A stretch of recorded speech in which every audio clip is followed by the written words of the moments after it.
नमस्कार, मैं हूं आपके साथ मयंक। आज 9 तारीख है और इस वक्त की सबसे बड़ी खबर आ रही है हॉर्मूज से।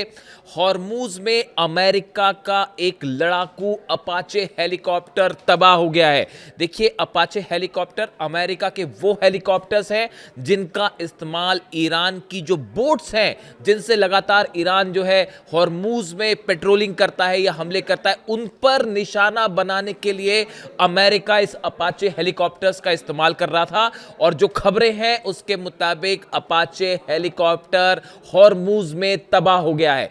डोनाल्ड ट्रंप ने भी इस बात को कंफर्म कर दिया है, बल्कि डोनाल्ड ट्रंप का बयान भी आया है और उन्होंने यह कहा है कि अपाचे हेलीकॉप्टर के जो दोनों पायलट्स हैं वो सुरक्षित हैं। इस तरह का बयान डोनाल्ड ट्रंप ने दिया है। अब यह अपाचे हेलीकॉप्टर तबाह कैसे हुआ और डोनाल्ड ट्रंप ने अपाचे के दोनों पायलट्स का क्यों जिक्र किया, इसको लेकर हम बात करेंगे। देखिए, सबसे पहली बात, इस समय जो डिफेंस सर्कल में खबरें हैं वो खबरें ये हैं कि ईरान ने शाहिद 136 ड्रोन से अमेरिका के अपाचे हेलीकॉप्टर को मार गिराया।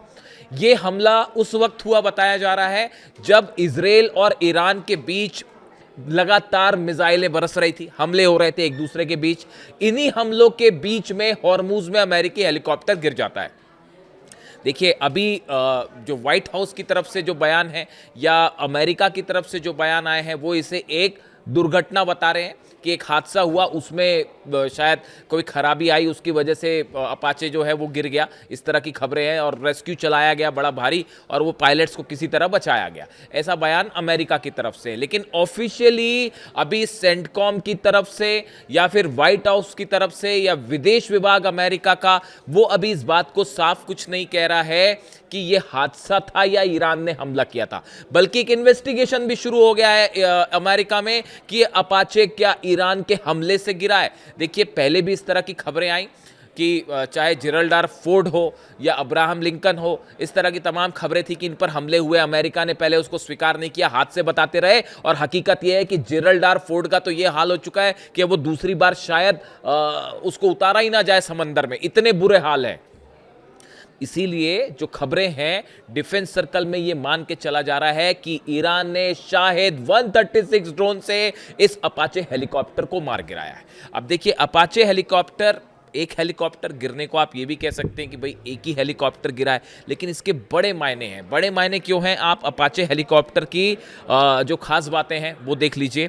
यह हेलीकॉप्टर में 16 हेलफायर या एंटी टैंक मिसाइल्स हैं। मतलब इसमें 16 हेलफायर मिसाइल्स होती हैं, जो कि सबसे आधुनिक हेलीकॉप्टर्स में से एक माना जाता है अपाचे। इसमें हाइड्रा 70 हाइड्रा रॉकेट्स होते हैं और 30 mm की ऑटो कैनन मशीन गन से लैस होता है, जो एक बार में बड़े हमले कर सकता है। यानी ये कॉम्बैट जोन में, वॉर जोन में सबसे ज्यादा एग्रेसिव, सबसे ज्यादा इस्तेमाल किए जाने वाले प्रभावशाली हेलीकॉप्टर्स में इसकी गिनती होती है। 1 मिनट में कई राउंड इससे फायर हो सकते हैं। इसमें अगर आप रडार की बात करें तो लैंगोबो रडार है, जो जिसमें थर्मल, नाइट विजन सब कुछ लगे होते हैं। यानी कुल मिला के देखिए, ये एक ऐसा हेलीकॉप्टर है जो इस तरह के ऑपरेशंस में जो हॉर्मूज में होते हैं। बार बार ये बात कही जा रही थी कि अगर हॉर्मूज में कोई ग्राउंड ऑपरेशन होगा तो उसमें अमेरिका की तरफ से सबसे ज्यादा अपाचे का इस्तेमाल होने वाला है। इस तरह की खबरें थी। पिछले 1 महीने के अंदर अपाचे हेलीकॉप्टर्स की संख्या बहुत ज्यादा बढ़ गई है, खास तौर पर हॉर्मूज के आसपास के इलाकों में, जो आइलैंड्स हैं उनके आसपास के इलाकों में। देखिए, इसकी स्पीड और रेंज की बात करें तो ये 280 से 365 किलोमीटर प्रति घंटे की रफ्तार से उड़ सकता है और करीब 3 से 4 घंटे तक ये हवा में रह सकता है बिना रिफ्यूलिंग के। यानी आप देखिए, ये वो हेलीकॉप्टर है जिसको लेकर ईरान की तरफ से हमेशा से ईरान की सेना बेहद सतर्क रही है और इनके मूवमेंट पर खास नजर रखी जा रही थी कि अगर ग्राउंड ऑपरेशन होगा तो इसका इस्तेमाल होगा। अब देखिए, ऐसे हालात में जब इजराइल और ईरान के बीच मिसाइल्स फायर हो रही हैं, लगातार फाइटर जेट्स हमले कर रहे हैं, ऐसे में हॉर्मूज के में जो है वो एक अमेरिका का हेलीकॉप्टर जो ईरान के वाटर्स के, ईरान का जो सीमा है उसके बेहद करीब उड़ रहा है और उस पर हमला होता है या वो गिर जाता है। इसीलिए कहा जा रहा है, ऐसा अंदेशा है कि ये शाहिद 136 से इस पर हमला किया गया और हॉर्मूज इसको गिरा दिया गया। अब डोनाल्ड ट्रंप इसमें बार बार इन्होंने पायलट्स का जिक्र क्यों किया? इसकी बड़ी वजह यह है, जब पिछली बार 2 पायलट्स फंस गए थे ईरान में और उनको रेस्क्यू करने के लिए इतना बड़ा ऑपरेशन अमेरिका को करना पड़ा, अपने ही जहाज़ों में आग लगानी पड़ी, बड़े मुश्किल से जो है वो पायलट्स बचे। उसके बाद कल ये पैनिक हो गया था कि क्या इन दो जो पायलट्स बैठे हैं अपाचे में, अगर ये हॉर्मूज में गिरते हैं तो कहीं ईरान की सेना, नौसेना इन्हें पकड़ ना ले। ये खौफ सता रहा था अमेरिका को, ये खौफ सता रहा था डोनाल्ड ट्रंप को कि अगर ये दोनों पायलट्स पकड़े जाते हैं तो पूरी दुनिया में फिर जग हंसाई होगी। हेलीकॉप्टर भी गिरता है, पायलट भी पकड़े जाते हैं तो फिर बड़ी मुश्किल हो जाएगी। इसीलिए बड़ी कोशिश में, आनंद फानन में जो है अमेरिका ने अपने वॉरशिप्स भेजे और किसी तरह से जो है ये दोनों पायलट्स को बचाया गया।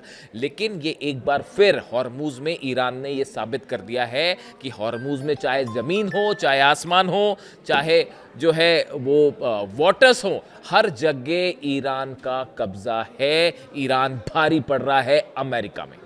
इसके साथ ही एक और खबर आई है, इराक में भी एक अमेरिकी ड्रोन, शायद वो MQ-9 रिपर ड्रोन्स हो सकता है, उसको मार गिराया है डिफेंस सिस्टम ने ईरान के। देखिए ये बड़ी गौर करने वाली बात है, ये इसलिए मैं इसका जिक्र कर रहा हूं। अगर इराक में अमेरिका का MQ-9 रिपर ड्रोन गिर जाता है, या हो सकता है वो इजराइल का हर्मीज या हेरॉन ड्रोन हो, इन तीन में से कोई एक ड्रोन था वो जो गिरा है, इसको ईरान के डिफेंस सिस्टम ने मार गिराया। कल जब इजराइल हमले कर रहा था ईरान के ऊपर, तो इस बात का खास ख्याल रखा जा रहा था कि फाइटर जेट ज्यादा अंदर ईरान के ना जाए, क्योंकि ये डर सता रहा था कि ईरान का डिफेंस सिस्टम मार गिराएगा। इससे आप समझिए एक बात, अपाचे का गिरना, MQ-9 रिपर ड्रोन का गिरना, 42 जो प्लेन्स गिरे अमेरिका के, ये सब इस ओर इशारा कर रहे हैं कि ईरान के डिफेंस सिस्टम में बड़ी तेजी के साथ तरक्की हुई है। ईरान ने अपने सेंसर्स से चलने वाले, इंफ्रारेड से चलने वाले जो डिफेंस सिस्टम है, इसमें कुछ नई टेक्नोलॉजी एडवांसमेंट किए हैं। हो सकता है रूस की मदद से हो, चीन की मदद से हो, या खुद ने भी अपना एडवांस डेवलपमेंट किया है। ये बड़ा प्रभावशाली साबित हो रहा है अमेरिका और इजराइल के जेट्स के खिलाफ और हेलीकॉप्टर्स के खिलाफ। इसके अलावा देखिए एक और अहम खबर, कल जब ये हमले हो रहे थे और मैंने आपको ये बताया था कि इजराइल में बड़ी तबाही हुई है, मेरे वीडियो में नीचे कई कमेंट्स आए थे जिसमें कई लोगों ने ये कहा कि इजराइल में तो कोई तबाही नहीं हुई है, इजराइल से तो कोई तबाही की तस्वीरें सामने नहीं आई है। आप कह रहे हैं कि इजराइल में तबाही हुई है। अब धीरे धीरे वो तस्वीरें सामने आने लगी है। मैंने आपको हर बार कहा कि इजराइल में जब भी कोई नुकसान होता है तो वक्त लगता है बाहर आने में। अब हाइफा की तस्वीरें बाहर हैं। जो तस्वीरें मैंने देखी हैं हाइफा में हमले की, हाइफा की ऑयल रिफाइनरी के ऊपर मिसाइल गिरी है और ऐसे जबरदस्त धमाके हुए कि देखने वाले की रूह कांप जाए। पूरे आसपास के कई किलोमीटर्स तक ये धमाकों की आवाज सुनी गई और जबरदस्त जो है टेंशन, तनाव में थे पूरे इजराइल के लोग जो हाइफा के आसपास है। बिल्कुल ऐसा ही हमला बीरशेबा में हुआ, जहां कई किलोमीटर दूर तक जो है आवाजें सुनाई दी, मिसाइल्स गिरने की, आग की लपटें दिखाई दी। इसी तरह के हमले अगर हम बात करें तो अशदोद में नेवातिम और तेलनौफ, इसमें जो दोनों जगह हैं नेवातिम, तेलनौफ, ये दोनों एयर बेसेस हैं इजराइल के और सीधा हिट हुई है इसके ऊपर मिसाइल्स। अब इसकी तस्वीरें धीरे धीरे बाहर आने लगी हैं। अगर कई बार देखिए आप तस्वीरों को बाहर ना आने दें, इजराइल की तरफ से एक कोशिश होती है कि तस्वीरें नुकसान की बाहर ना जाए, लेकिन सैटेलाइट्स जो हैं वो हर स्थिति को बता देते हैं। चाइना के सैटेलाइट्स की तरफ से एक बार फिर ये बताया जा रहा है कि इन एयर बेसेस पे नुकसान की तस्वीरें सामने आने लगी हैं और दोनों ही एयर बेस पर बड़ा नुकसान हुआ है। यहां तक कि बेन गुरियन एयरपोर्ट को भी हिट किया गया है। यानी ये जितनी जगह आप देखिए, नेवातिम, तेलनौफ, हाइफा, बीरशेबा, अशदोद, सब जगह मिसाइल्स गिरी हैं। बताया जा रहा है 10 ठिकाने इजराइल के ऐसे हैं जो ईरान ने अपनी हाइपरसोनिक मिसाइल से जला डाले सिर्फ 24 घंटे के अंदर। और हकीकत अब ये है ईरान की तरफ से, देखिए कल असल में हुआ ये, इस बात को समझना पड़ेगा कि ये हमले कैसे हुए, ईरान ने क्यों इनिशिएट लेके हमले किए। देखिए जिस तरह से इजराइल लेबनान पर हमले कर रहा था लगातार, उसके बाद ईरान में एक बड़ी बैठक होती है, सिक्योरिटी काउंसिल की बैठक हुई। बताया जा रहा है कि इसमें ईरान के सुप्रीम लीडर भी जो है वो वर्चुअली इसमें शामिल थे इस बैठक में।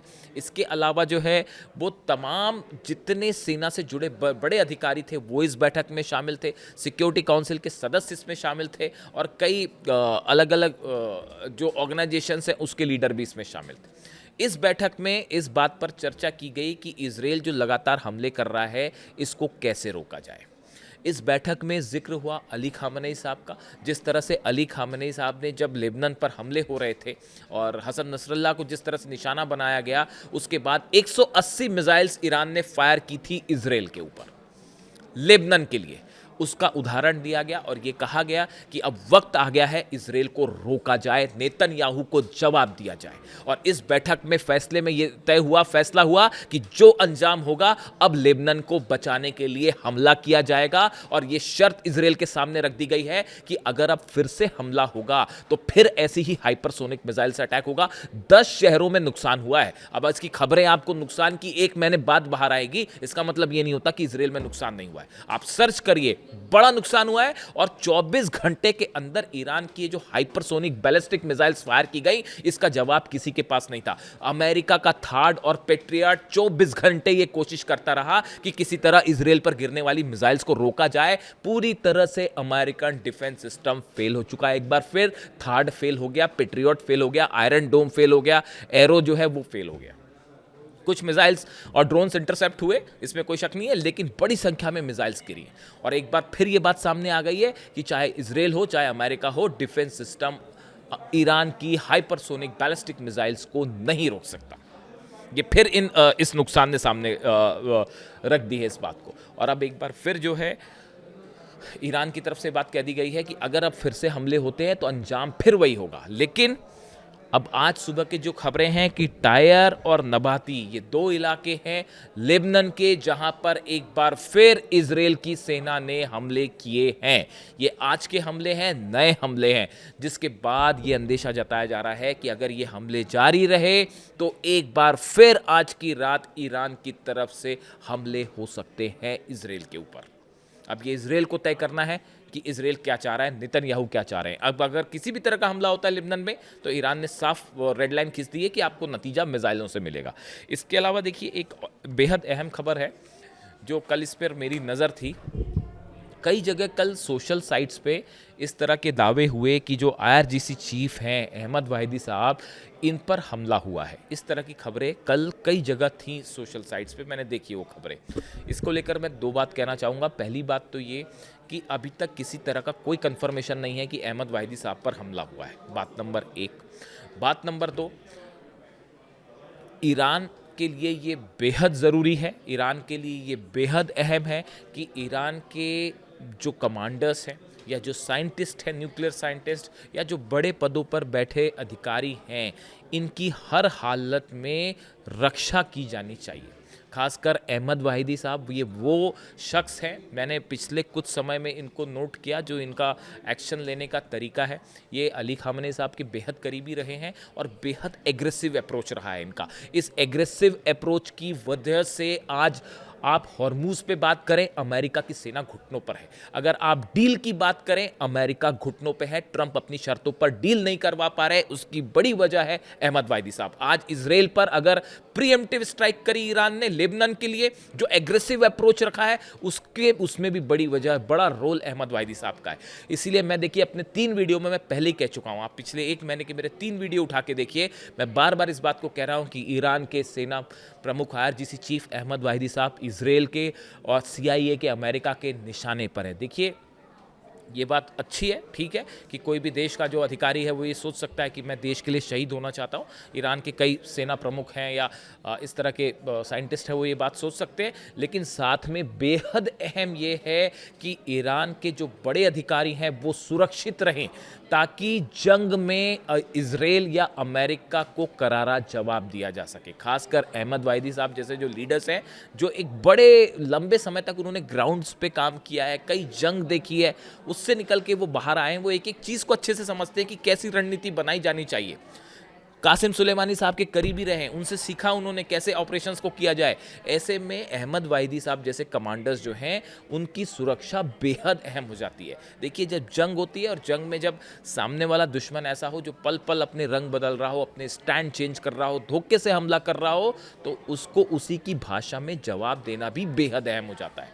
इसीलिए बड़ा अहम है कि ईरान जो है, ईरान की सेना, अपने जो चीफ हैं, उनकी सिक्योरिटी बहुत अहम हो जाती है। वो इस पूरे युद्ध में कई आगे के प्रभावों को भी तय करती है।